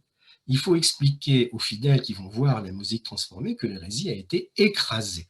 Et que, ayant été écrasée, eh bien, eux, fidèles, doivent rester fidèles au culte de Nicée, je veux dire, et ils doivent éviter de tomber dans l'hérésie. Donc, c'est plutôt une bonne idée de laisser des vestiges qui évoquent un petit peu la situation antérieure pour montrer que l'hérésie a été écrasée et qu'il ne faut pas tomber dans l'hérésie. Donc, les deux basiliques, Saint Apollinaire le Neuf et Saint Apollinaire in Classé, sont extrêmement intéressantes. Elles portent le même nom, c'est vrai, mais leurs décors se répondent. Il y a le premier décor chronologiquement qui est celui de Saint Apollinaire le Neuf, puis ensuite il y a le deuxième décor qui est celui de Saint Apollinaire le Neuf modifié, et puis il y a le troisième décor qui est celui de Saint Apollinaire in Classé, où c'est l'exaltation de la personne divine du Christ, la transfiguration, qui est montrée dans la basilique. Tout ça est extrêmement important. Alors, nous allons visiter maintenant un troisième monument qui est extrêmement différent des autres, ne serait-ce que parce qu'il est le plus ancien de tous. Saint Apollinaire le Neuf, c'est le plus récent, 549, et celui-ci, c'est le plus ancien, vers 430, donc un siècle avant. C'est ce qu'on appelle le mausolée de Galla Placidia. Alors, c'est un petit bâtiment en briques qui est doté, comme vous voyez, d'une tour centrale avec ici une petite coupole, et puis 4 petites ailes de chaque côté, 4 petites ailes. Le toit que vous voyez ici, ce n'est pas un morceau du mausolée, c'est le toit de l'église qu'il y a derrière. Donc un tout petit bâtiment qui est une chapelle, à vrai dire. C'est une chapelle qui a été consacrée à Saint-Laurent et qui était proche d'une église, l'église de la Sainte-Croix, donc, qui est là derrière. Une chapelle consacrée à Saint-Laurent et qui n'a pas du tout été un mausolée, ni pour Galla Placidia, ni pour qui que ce soit autrement. C'est une chapelle seulement. Alors le mausolée, on l'appelle comme ça parce qu'à un moment donné, au XIVe siècle, on a déposé dans la chapelle 2 ou 3 sarcophages, et donc cela a pu donner l'idée que c'était peut-être un mausolée, mais ce n'est pas un mausolée. En tout cas, c'est un petit bâtiment datant du début du Ve siècle, qui est en excellent état. Il a été très bien entretenu, très bien préservé. Il n'a quasiment pas bougé, pas changé depuis le Ve siècle. Il y a une seule modification qui a été apportée, c'est l'installation dans les fenêtres, ici, de plaques d'albâtre L'albâtre est translucide, hein, comme vous savez probablement, et donc ces plaques d'albâtre modifient la lumière à l'intérieur de la chapelle, donnent un aspect tout à fait particulier, très beau d'ailleurs, hein. Mais un drame pour le photographe, parce qu'il n'y a pas beaucoup de lumière dans le mausolée de Galla Placidia, si on veut photographier les mosaïques. Et donc ces plaques d'albâtre ont été déposées au début du XXe siècle. C'est un don du roi d'Italie, Victor Emmanuel III. Alors, si on entre, enfin plutôt non, on a dit le mausolée de Galla Placidia, donc qui est Galla Placidia? Galla Placidia, comme vous voyez, c'est une impératrice romaine. On voit ici une pièce, un solidus, à son effigie. Le solidus, c'est la pièce maîtresse du système monétaire romain après l'empereur Constantin. C'est une pièce, c'est une monnaie qui est très, très forte, hein, 4,5 grammes d'or. Le mot solidus, qui a donné le mot sou, c'est ensuite, enfin le sens du mot s'est ensuite atténué. Et donc, Galla Placidia, qui est-ce? C'est un personnage tout à fait extraordinaire. C'est donc la fille de l'empereur Théodose, la fille de l'empereur qui partage l'empire romain en deux. C'est la fille de l'empereur Théodose, c'est la sœur des deux fils de Théodose, Honorius et Arcadius. C'est leur demi-sœur. En tant que princesse impériale, elle va jouer un rôle important d'abord par ses mariages. Elle épouse, au début du 5e siècle, elle épouse donc Atolphe, le roi des Visigoths. Les Visigoths passent en péninsule italienne avec Alaric, puis Atolphe, puis ensuite s'en vont en Gaule, puis en péninsule ibérique. Elle épouse Atolphe, le roi des Visigoths, et donc elle reçoit en cadeau de mariage une partie du butin pris par Alaric à Rome. Mais Atolphe meurt rapidement, à vrai dire, il est assassiné. Et donc, Galla Placidia, veuve, mais jeune, va jouer un rôle important dans l'entourage de son frère, l'empereur Honorius. Elle va épouser l'un des généraux qui gravitent autour de l'empereur Honorius, un général qui va même être promu à l'Empire en co-empereur sous le nom de Constance III. Et ce Constance III et Galla Placidia vont avoir un fils, donc qui naît en 419. Et ce fils, lorsque Honorius meurt en 423, ce fils a 4 ans, donc, et il devient, par héritage, par proclamation, il devient l'empereur romain à 4 ans, sous le nom de Valentinien III. Donc, à partir de ce moment-là, Galla Placidia est ni plus ni moins que la régente de l'Empire romain, et elle va exercer le pouvoir dans l'Empire romain pendant 25 ans. Quand on s'intéresse à l'histoire des femmes en politique, Galla Placidia est un exemple absolument extraordinaire, puisqu'elle dirige effectivement l'Empire romain pendant 25 ans. Alors évidemment, c'est l'Empire romain au 5e siècle. Bien sûr, c'est l'Empire romain partagé en deux, bien entendu, c'est la fin de l'Empire romain. C'est peut-être pas l'apogée de l'Empire, sûrement pas, mais enfin, quand même, il y a là un exemple très intéressant d'une femme à la tête de l'Empire, c'est Galla Placidia. Et s'il n'y avait pas le mausolée de Galla Placidia, est-ce qu'on se souviendrait de l'impératrice Galla Placidia? Peut-être pas, mais on peut la mentionner en tout cas. Surtout que son rôle ne s'arrête pas là, simplement. Elle n'est pas simplement régente nominale, elle dirige effectivement l'Empire et elle a un axe politique important. Elle est un ferme tenant du culte nicéen, anti-trinitaire. Donc. Et elle prépare donc la réaffirmation du culte nicéen, donc au 5e siècle, la réaffirmation qui va être officialisée au concile de Chalcédoine en 451. On pourrait dire que de même que Constantin a organisé le concile de Nicée en 325, de même Galla Placidia organise le concile de Chalcédoine. Bon, le problème c'est qu'elle meurt en 450, donc elle ne participe pas à ce concile, mais néanmoins elle en a été une des chevilles ouvrières, très, très nettement. Voilà, donc évoquer ce personnage attachant de Galla Placidia, très peu connu, mais qui est quand même significatif. Alors, entrons dans le mausolée, dans la chapelle, et voyons donc eh bien, le caractère extraordinaire de la décoration. Tout l'intérieur est recouvert de mosaïques. Recouvert de mosaïques à décor géométrique, ou bien à décor végétal, ou bien, comme vous avez ici sur la voûte, un décor étoilé. Et donc des mosaïques colorées, des mosaïques en bon état, des mosaïques qui donnent évidemment à la visite de la chapelle un intérêt tout particulier. La voûte est donc ornée d'un décor étoilé avec la croix et le symbole des 4 évangélistes, hein, comme on l'a dit tout à l'heure, c'est-à-dire l'aigle de Saint Jean, le lion de Saint Marc, l'ange de Saint Luc et le taureau de Saint Matthieu. Et sur les lunettes des 2 bras principaux de la chapelle, vous avez d'un côté Saint-Laurent. Initialement, la chapelle est dédiée à Saint-Laurent qui se prépare à être brûlé sur le gril. Saint-Laurent qui tient dans les mains un codex ouvert, un livre ouvert. La profession de Saint-Laurent, c'est qu'il était bibliothécaire. Hein, et on a représenté ici un meuble à livres, c'est ce qui dit bibliothèque en grec, un meuble à livres dans lequel il y a les 4 évangiles. Et donc, cette scène faisant l'apologie de Saint-Laurent fait en même temps l'apologie des évangiles. On est dans une période où le dogme chrétien se cherche un petit peu, hein, se définit par approches successives. Symétriquement, nous avons affaire de l'autre côté, juste au-dessus de la porte d'entrée, qui est toujours ouverte, et donc c'est difficile de prendre des photos à contre-jour, nous avons la célèbre mosaïque du Bon Pasteur du mausolée de Galla Placidia, la mosaïque du Bon Pasteur, qui représente donc Ictus, c'est-à-dire Iesos Christos Theouios Soter, Jésus le Christ, le Fils de Dieu, le Sauveur, qui est représenté ici sous la forme d'un berger.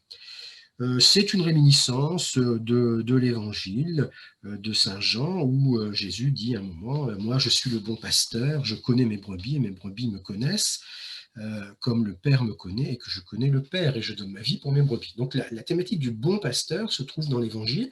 Et pour les premiers chrétiens, représenter le Christ sous la forme d'un berger, d'un bon pasteur, c'était donner une image, on pourrait dire, acceptable de la religion nouvelle.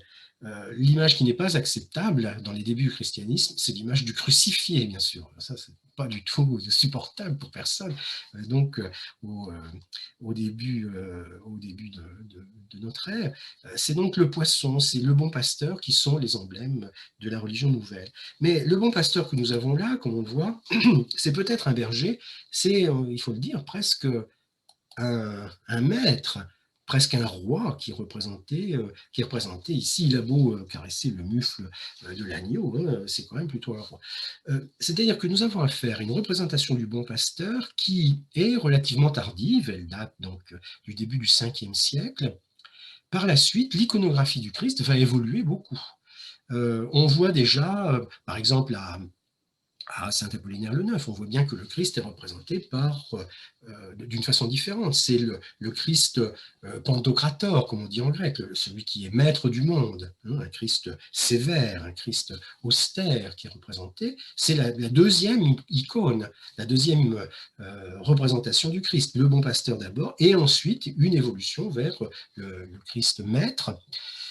Et une troisième iconographie du Christ apparaîtra à la fin du Moyen-Âge. Ce sera le Christ souffrant, le crucifié, justement, le Christ mourant sur la croix, mort sur la croix même parfois, qui est une image qui est acceptable à la fin du Moyen-Âge, mais qui ne l'était pas du tout dans l'Antiquité. Le bon pasteur du mausolée de Galla Placidia, c'est d'une certaine façon la dernière image du bon pasteur que l'on trouve dans l'iconographie chrétienne. Alors, quittons le mausolée de Galla Placidia pour faire quelques pas et aller tout à côté visiter la basilique Saint-Vital. La basilique Saint-Vital, qui est, comme vous voyez, entreprise à la fin du règne de Théodoric, mais qui est construite, en fait, pendant la période des guerres gothiques et au début de la période de l'Exarcat. Donc, elle est un petit peu intermédiaire entre Saint-Apollinaire le Neuf et Saint-Apollinaire une classe C. Alors, la basilique Saint-Vital, c'est un bâtiment qui est de relativement grande taille par rapport aux autres. C'est un bâtiment qui a un plan complètement différent des autres. Les autres ont un plan basilical, comme on dit, c'est-à-dire une nef et 2 bas-côtés. Ici, on a un plan, comme vous voyez, octogonal. Hein, c'est donc tout à fait original. Un plan octogonal, et le sanctuaire est installé sur l'un des côtés de l'octogone. La porte d'entrée se trouve ici. La photographie que vous venez de voir montrait qu'il y a une autre porte d'entrée ici, et le sanctuaire est donc là. Alors, ce plan octogonal, d'où vient-il?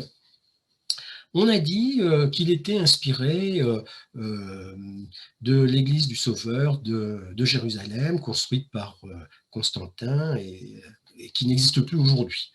Bon, peut-être. On sait en tout cas qu'il y a à Constantinople, construite au début du VIe siècle, l'église des saints Serge et Bacchus, et qui a un plan octogonal également. Donc il est plus vraisemblable que le plan octogonal de Saint-Vital est inspiré d'une église de Constantinople plutôt que d'une église de Jérusalem. Et donc cela montre que les artistes de Constantinople, les architectes, les idées en tout cas de Constantinople peuvent influencer Ravenne avant même la réinstauration de l'ordre byzantin à Ravenne. À l'époque même de Théodoric, il y a cette influence indirecte, lointaine de Constantinople sur le plan de Saint-Vital. Donc on dessine le plan de Saint-Vital, c'est le moment de la fin du règne de Théodoric, et on choisit un plan octogonal.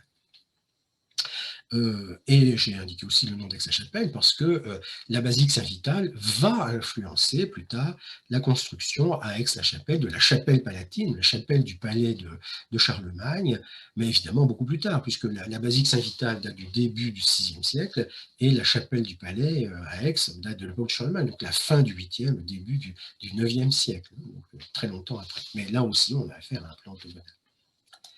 Alors, quand on entre à l'intérieur, on peut voir que le plan octogonal donne une impression évidemment différente que celle que donne le plan basilical, et que d'autre part, le décor intérieur de Saint-Vital a été modifié depuis le VIe siècle. Une bonne partie du décor intérieur a été refait au XVIIe ou au XVIIIe siècle avec la technique de la fresque et pas de la mosaïque, et avec le style baroque. Donc des fresques baroques ont été peintes sur les murs de la basilique Saint-Vital, ce qui fait qu'on pourrait présenter Saint-Vital comme un beau bâtiment de style baroque. Mais on a laissé les mosaïques, ou enfin il y a des mosaïques, on n'est pas sûr qu'il y en ait eu ailleurs, il y a des mosaïques dans le sanctuaire. Et là, ces mosaïques dans le sanctuaire n'ont pas été modifiées du tout. Donc, je parlerai des mosaïques du fond de l'abside du sanctuaire, je parlerai des mosaïques de l'entrée dans le sanctuaire, ici, et je terminerai par les mosaïques qui se situent juste sous la mosaïque de l'abside. Donc, tout le décor mosaïqué de Saint-Vital se situe dans le sanctuaire et pas du tout ailleurs. Ailleurs, ce sont des fresques baroques. Voilà donc le contre-champ de la photographie que vous venez de voir, c'est-à-dire le sanctuaire mosaïqué et ailleurs un décor différent, éventuellement de fresques, mais pas de mosaïque. Donc nous commençons par la mosaïque de l'abside. Ensuite, je parlerai des mosaïques des murs d'entrée dans le sanctuaire, ici et là, et je terminerai par les deux mosaïques qui sont juste sous l'abside. Voilà donc l'abside. Une meilleure photo, où on voit le Christ en gloire, assis sur un globe bleu qui symbolise l'univers, le Christ en gloire qui est drapé dans un manteau de pourpre. Sur ce manteau de pourpre, on a brodé une lettre gammadia. Il faut voir là la lettre zeta majuscule de l'alphabet grec, zeta majuscule. Les lettres gammadia sont des initiales de mots ayant un sens particulier, un sens symbolique particulier. Zeta est l'initiale du mot grec zoé, qui signifie la vie. Donc c'est une réminiscence de la suite de l'Évangile. Je suis le chemin, la vérité et la vie. C'est ça que signifie cette lettre gammadia. Le Christ est entouré de deux anges et il est entouré de deux personnages. Il y en a un qui a disparu, qui est là, qui est l'évêque Ecclésius. Ecclésius, c'est l'évêque qui règne dans le diocèse de Ravenne au moment où on prend la décision de construire la basilique. Et ici, on a Saint Vital, qui est le personnage à qui la basilique est dédiée. Alors, on ne sait pas grand-chose sur Saint Vital, on ne sait même pas bien quand il vivait, mais en tout cas, c'est à lui qu'est dédiée la basilique. Notons l'iconographie, la représentation du Christ. Ce n'est pas le bon pasteur, hein, bien sûr, mais ce n'est pas non plus le Christ sévère, le Christ Pantocrator. Ce n'est pas ce Christ que l'on a vu à Saint Apollinaire le Neuf, ce Christ sévère, représenté comme un homme qui n'est pas vraiment jeune, hein, quadragénaire peut-être. Ici, nous avons affaire au contraire à un beau jeune homme qui n'a pas du tout l'air sévère, hein, et qui a plutôt un air bienveillant, et qui incarne donc un Christ sauveur en gloire, disons, avenant par rapport aux futures représentations du Christ. Et donc, le Christ donne à Saint Vital la couronne du martyr. Alors, si nous regardons maintenant les murs d'entrée dans le sanctuaire, nous voyons qu'il y a une structure simple, une scène en demi-cercle, une fenêtre à 3 arcades, et puis des décorations de part et d'autre de la fenêtre, et entre eux, le demi-cercle et la fenêtre. Tout ceci étant constitué de mosaïques. Alors, encadrant les fenêtres, on a des évangélistes, un aigle et un évangéliste, c'est donc Saint Jean. Là, on a le taureau et un évangéliste, c'est Saint Matthieu. Et de l'autre côté, je peux vous dire que nous trouvons évidemment Saint Luc et Saint Marc. On a en dessous des scènes puisées dans l'Ancien Testament. Registre inférieur, scène de l'Ancien Testament, et registre supérieur, évocation du Nouveau Testament. Alors, sur la partie gauche, la scène puisée dans l'Ancien Testament, c'est essentiellement les scènes relatives à Abraham. Abraham est un patriarche, il est au seuil de sa maison, et dans la maison, vous avez Sarah, qui est l'épouse d'Abraham. Sarah et Abraham sont très âgés, et ils n'ont pas d'enfants. Et puis un jour, devant cette maison d'Abraham et de Sarah, apparaissent 3 personnages qui ont la même taille, qui sont représentés de la même façon, 3 personnages que Abraham va accueillir de façon tout à fait hospitalière, en leur offrant à manger. On est devant la maison d'Abraham, sous le chêne, le lieu s'appelle Mambré, c'est le chêne de Mambré, et les 3 personnages constituent ce qui est convenu d'appeler la Trinité de Mambré. Je rappelle qu'on est dans l'Ancien Testament. Et on a donc affaire ici à une hypostase de Dieu, une apparition de Dieu, une manifestation de Dieu, sous la forme de 3 personnages de taille égale, une manifestation de la Trinité. Dans l'Ancien Testament, la Trinité, en principe, n'est pas visible. On la voit dans le Nouveau Testament, mais pas dans l'Ancien. Et donc, pour les chrétiens, qui lisent à la fois l'Ancien et le Nouveau Testament, pour les chrétiens, la rencontre de Mambré, la Trinité de Mambré, c'est une préfiguration de la Trinité telle qu'elle sera plus visible dans le Nouveau Testament. En tout cas, cette hypostase de la divinité vient annoncer à Abraham que malgré son grand âge et malgré le grand âge de sa femme, eh bien, il aura quand même un fils nommé Isaac. Et sur la partie droite de la scène, un peu plus tard, donc le fils est né, il est là, et à un moment donné, Dieu demande à Abraham de lui sacrifier son fils, non seulement un fils unique, mais un fils inespéré, sans doute pour tester la fidélité d'Abraham. Et Abraham se prépare donc à sacrifier son fils lorsque le doigt de Dieu vient arrêter le geste d'Abraham. Et c'est donc le bouc, le petit bouc qui est là, le bouc émissaire, qui va remplacer Isaac pour être sacrifié. Donc on a affaire ici à une scène abrahamique qui évoque quelques temps forts de l'Ancien Testament. Si nous passons maintenant sur la partie droite de l'entrée du sanctuaire, nous avons donc ici les évangélistes, alors le lion de Saint-Marc et puis l'ange de Saint-Luc, quelques scènes de l'Ancien Testament et surtout dans le demi-cercle, une scène très, très complexe qui nous montre un autel avec 2 personnages en train de faire un sacrifice sur cet autel. D'un côté, on a Abel, fils d'Adam et Ève, qui sacrifie à Dieu un agneau. Il est très pauvre, il n'a qu'un agneau, il le sacrifie à Dieu. Et de l'autre côté, on a Melchisédek. Melchisédek, c'est le roi prêtre qu'on voit dans la Genèse, qui sacrifie lui aussi à Dieu du pain et du vin.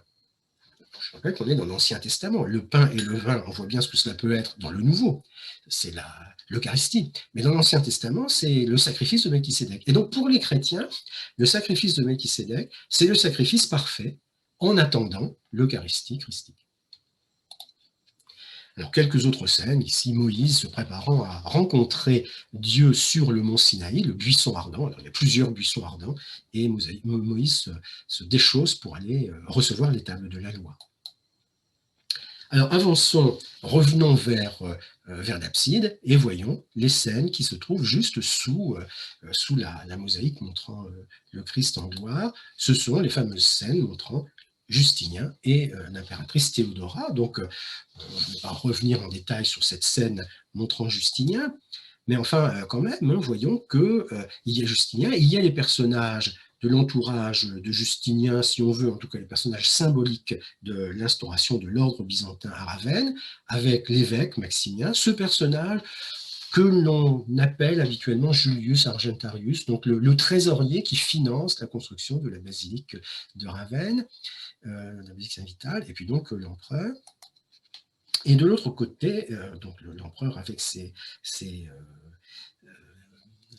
familiers, ou tout au moins ceux qui représentent donc l'ordre byzantin. Notons ici le bouclier que les soldats arborent et qui montre la lettre majuscule Chi et la lettre majuscule Rho, c'est ce qu'on appelle le chrisme. Les deux premières lettres du nom du Christ, Christos, Chi, Rho, c'est le signe qui est apparu à Constantin au moment de la bataille du pont Milvius en 312. Par ce signe, tu vaincras. Et depuis, l'empereur romain, Constantin d'abord et puis ses successeurs, ont fait figurer ce chrisme sur leur bannière et sur leur bouclier. Et donc Justinien se présente ici en successeur lointain de Constantin. De l'autre côté, nous avons Théodora, l'impératrice. Alors, vous savez qu'il y a une légende noire qui court sur Théodora, mais dans la basilique Saint-Vital, on n'évoque pas du tout la légende noire concernant Théodora, évidemment. Donc, elle est représentée en impératrice, drapée de pourpre, préparant une offrande, avec des bijoux somptueux, accompagnée des dames de la cour, et de deux hommes dont l'un ouvre le rideau qui montre la fontaine qui est là. Donc, l'impératrice Théodora et l'empereur Justinien représentés sur les mosaïques du sanctuaire de la basilique Saint-Vital. Alors, qu'est-ce que l'on peut penser de ces mosaïques de la basilique Saint-Vital? On peut remarquer que le bâtiment, je l'ai dit tout à l'heure, a un plan qui est inspiré du plan d'une église de Constantinople. On peut remarquer d'autre part que ces mosaïques, lorsqu'on compare les différentes scènes que nous avons vues, présentent des styles un petit peu différents. On a quelques mosaïques où les personnages sont relativement hiératiques, relativement figés, par exemple Justinien, et d'autres mosaïques où les personnages sont au contraire représentés de manière plus souple, plus fluide. Par exemple, le Christ sauveur sur l'abside. Deux styles différents, légèrement différent, qui est interprété de la façon suivante. Le style hiératique, c'est le style de Constantinople, c'est le style de l'Empire byzantin qui va se développer, et le style plus fluide, plus réaliste, on pourrait dire, c'est la tradition de Rome, c'est la tradition romaine qui persiste un petit peu à Ravenne à ce moment-là. Donc il y a une association entre ces deux influences esthétiques dans les mosaïques de Saint-Vital. Donc un exemple tout à fait intéressant de l'art de la mosaïque. Par ailleurs, on voit aussi très bien dans ces mosaïques de Saint-Vital que deux personnages jouent un rôle essentiel. C'est l'empereur et c'est le Christ. Ils sont associés. Au même endroit, dans le sanctuaire. Bon, le Christ dans une position un petit peu plus élevée quand même que l'empereur, mais presque.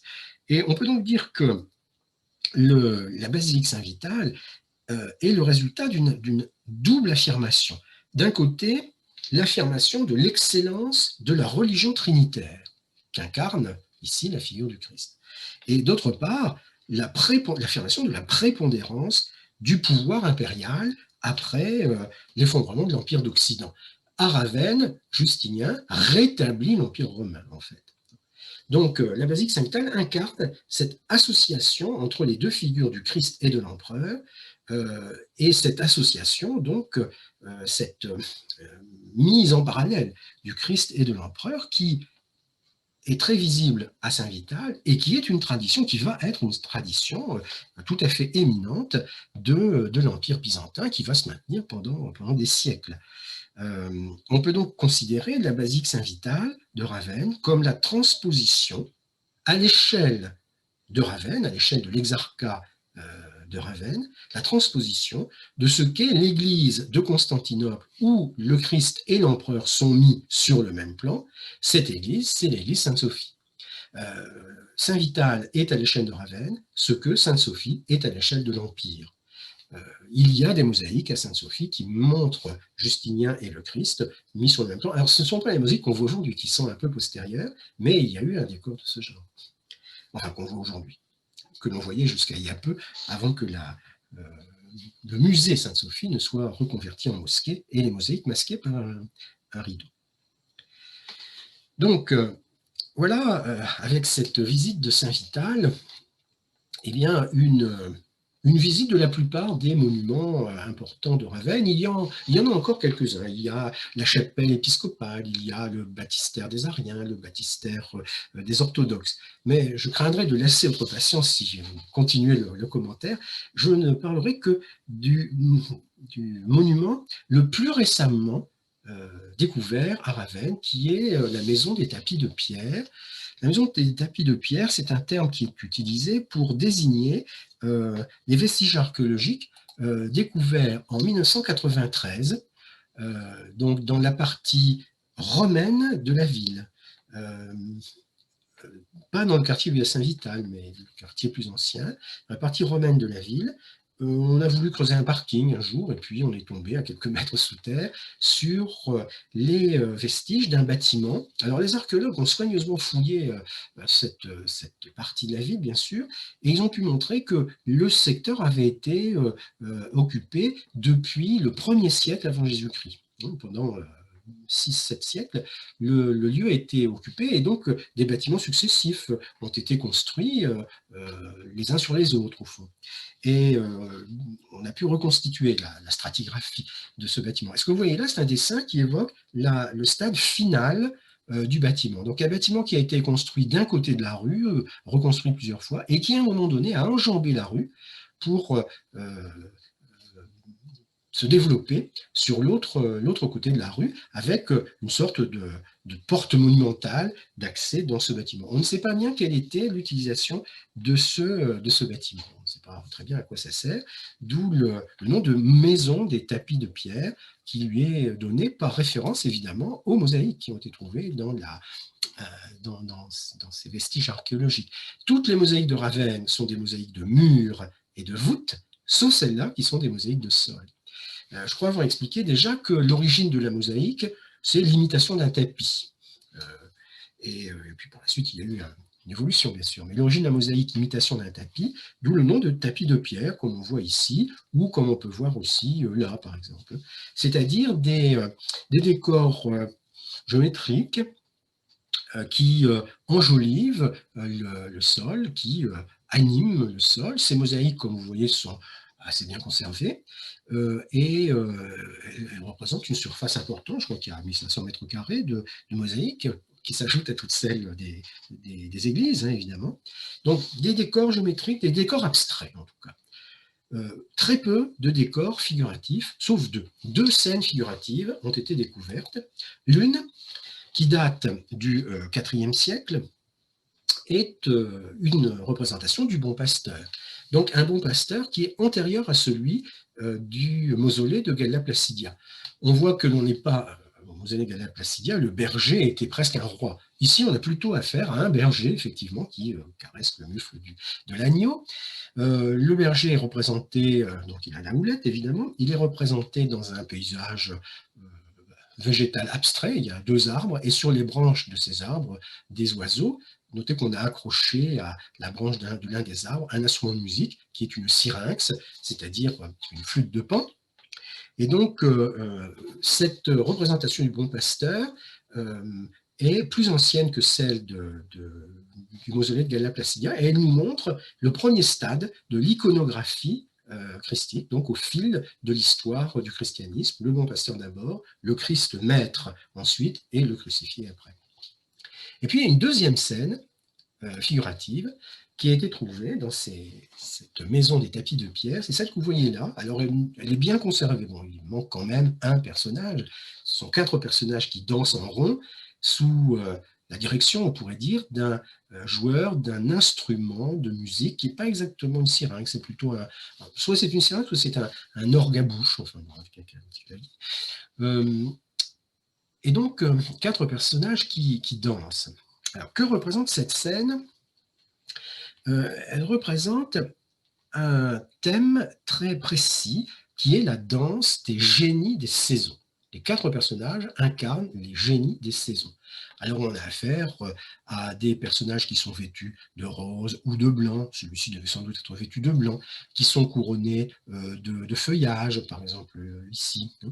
Et donc qui représentent le printemps, l'automne, l'été probablement, et le personnage qui est juste dans l'axe, qui regarde le spectateur, est habillé différemment des autres. Il porte un manteau, il porte des chaussons, des bottes même, hein, plutôt que des sandales, et il porte sur la tête une sorte de coiffure composée de roseaux, dirait-on. C'est l'hiver. Donc, le génie de l'hiver, le printemps, l'été, l'automne, qui danse au son de l'organouche ou au son de la syrinx. Cette mosaïque est datée par les spécialistes du VIe siècle. C'est-à-dire qu'elle est datée de l'époque où l'on achève les mosaïques de saint Apollinaire le Neuf, de l'époque où l'on affirme la divinité du Christ euh, avec la scène de la transfiguration sur le mont Tabor. Que fait-on à ce moment-là dans la maison des tapis de pierre? On dessine la danse du génie des saisons, qui est un thème non chrétien, c'est même, il faut le dire, un thème païen, qui a été traité dans l'Antiquité plus ancienne à plusieurs reprises, qu'on connaît bien.